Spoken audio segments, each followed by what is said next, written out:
My name is Dagmar Palmerova, who is by the global martial law prohibited to be talked about directly, equally by the mainstream media as well as by the alternative media since 2010.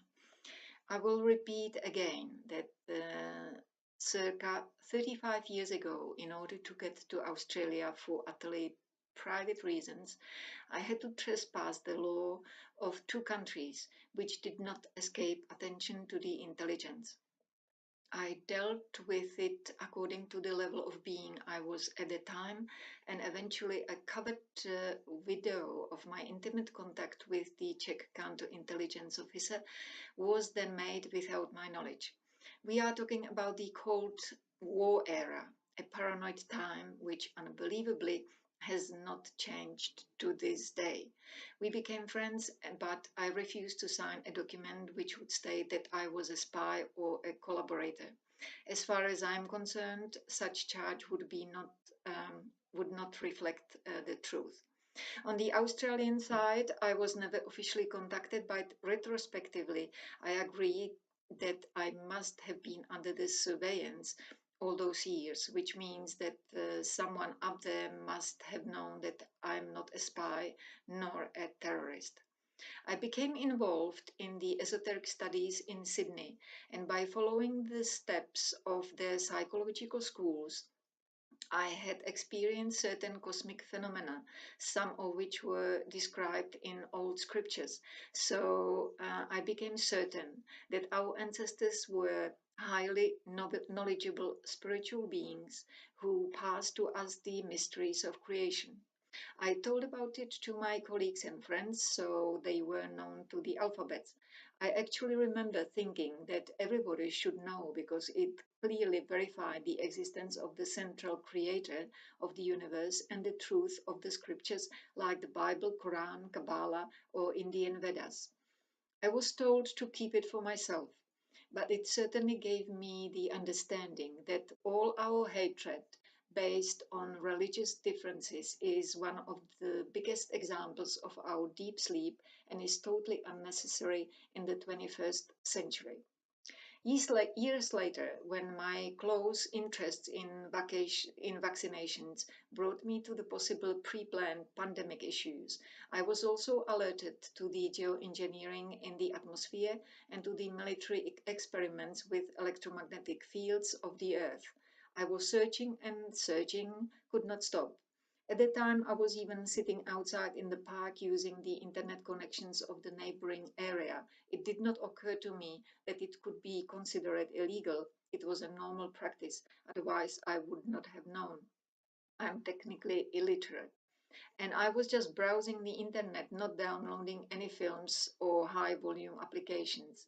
And it did not come across my mind that in a democratic society, such research could be considered illegal or of terroristic nature. On the contrary, I thought that the police should actually know about it to prevent such possible endeavor to develop further. Because of my partial esoteric knowledge, I considered all these things very dangerous to the original plan of the Creator for humanity. At the time, I started to notice that federal police cars parking or running down the streets where I lived, and of course, those famous black helicopters at night searching people's bedrooms with their beams. And then I got a call from my Czech friend agent, which was a signal to me to return to Prague and face the music. I already understood the Newton's law by then. I remember I was going through all my possessions and CDs to sort things out and found one CD which with some discourse I would say of spiritual nature, but the voice sounded Arabic. I did not understand the text at all and wondered what it was about. But I had some friends in different religious communities, including the Muslims, which I honored very much and shared some materials, so I did not think about it further. Only later on in Prague, when the local priest told me that people are afraid of me because of being a terrorist, and on the radio I heard about some Muslim terrorist preaching hatred in the communities, I recalled that CD I listened to for a few moments in Sydney, and then it just clicked. The time before my self-deportation from Sydney and after my arrival to Prague, it's something I do not wish to talk about too much. The same socially and psychologically degrading processes all political systems use. Just now, the technologies give them another means to invade the bodies and minds of targeted people remotely as well. And that intimate video from the 80s was released on the internet. The US authorities passed on the surveillance video of all my life to the Czech authorities and media. The pedophile claims were laid, which I explained on my website. Gang stalking and 24/7 public surveillance with mind reading followed. And upon arriving to Prague, my brain started to be targeted by electromagnetic weapons. And all the beauties of my occasionally bohemian past, a little bit emphasized by skillful video collages, started to surface the general public.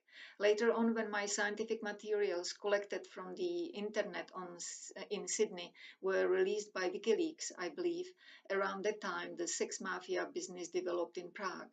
Some torches with cramps were added, inflamed bones, etc. The usual stuff which has been going on for decades in the US and European clandestine human experimentation programs using directed energy weapons. There are great websites of targeted people and professionals who specialize on this topic. I refer to them on my website. My case demonstrates in practice that it is not a delusional conspiracy. The later psyops became of more psychic nature in night dreams, as you know. The esoteric literature clearly indicates that directed energy weapons and other psychotronic research are based on knowledge which was stolen 100 years ago, and its development was misused against the universal principles of no harm and no violence. So, when and who is going to deal with this unsustainable situation? Or are we leaving it till Julian Assange dies in prison and my body disintegrates by sadistic hunts so that there will be no public record of millions of people suffering from human experimentation and targeting across the planet? There is no institution on this planet which would admit their existence, despite the gangs and crowds using them via smartphone 24/7. There is no law which would be used to lock them up, despite the European and US military official documents describing directed energy weapons in details. But the existing law can send to jail Mr. Assange, who dared to expose such global issues to the public, and it can keep me for 9 years under the global martial law. The medical establishment that must have participated in the application of the directed energy on human bodies pretends it is a delusion of sick minds and treats them like that. So it destroys their bodies twice, first by dew and secondly by neurochemicals. I saw the consequences. The most respected elite of humanity, where is the codex of ethics in it? At some point of time, I must have obtained a bodily device acting as a signal receiver, because I am recalling few instances which did not make sense to me. But I do now with my current experience. Before my body notices a hit, in 90% of cases, there is an ambulance siren. It means that it is detectable on the radars. Now I have insect-based devices as well in my ears, lungs, throat, eyes, and the nose, which enslave the local place according to the PSYOP program I am connected. Some doctors, scientists have much to explain to humanity before they can collect their Nobel Prizes with honor and clear conscience. The police is afraid of doing anything in order not to be put on blacklist of targeted people. So they rather hospitalize victims who use self-defense into the asylums. Mafia is taking over their cities and citizens in front of their eyes, and they write down the fake plates of the cars Mafia uses. And all this horror one has to face when he or she wants to inform humanity that its destiny is in serious jeopardy and that there is an ancient knowledge to be shared with which indicates that we are on the wrong path and we are not told about it, although the planetary management has scientific means which can prove it. And with such wonderful portfolios, the governments moved Mr. Assange, who knows about it, into the most infamous prison of the British Empire, right before Easter, to demonstrate to the world that there is no such thing as spiritual resurrections under the leading artificial intelligence commands. I just heard that social media are running a campaign saying that he deserves it. Well, I must then deserve far, far more than Julian Assange. So, shall I get ready for the Guantanamo Bay? Name and shame certainly will not move the mountain, but the flood will, and it might even disappear.